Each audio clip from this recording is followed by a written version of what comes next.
Hello everybody, hope you're all doing fine. I am back with yet another video on quick guide. Today in this video I'm gonna guide you through how to download Trust Wallet on Android device. So if you're wondering how to download Trust Wallet, then you are in absolutely right place. Today in this video I'm gonna guide you through how to download Trust Wallet on Android device. If you wanna learn how, keep watching the video till the end and do not forget to subscribe to our channel by hitting the subscribe button. Also press on the notification bell icon so that you'll never miss another update from us. Now, in order to download Trust Wallet on Android device, first of all you have to tap on Play Store. So go ahead and tap on Play Store.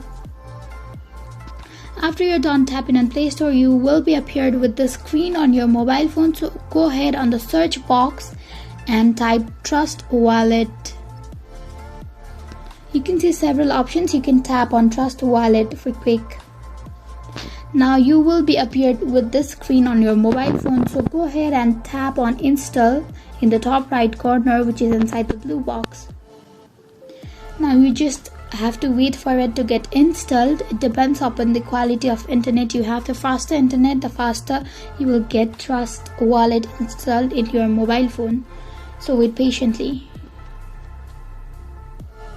As you can see, the Trust Wallet has already been installed in your mobile phone. So now you all have to do is tap on open to enjoy all the facilities that is provided in Trust Wallet. So this was the easiest way to download Trust Wallet on Android device. I hope you found the video to be helpful. If you did, go ahead and give us a thumbs up. Comment down below in the comment section if you have a comment or a feedback for us. I'll soon be back with more tutorial like this. Goodbye till then.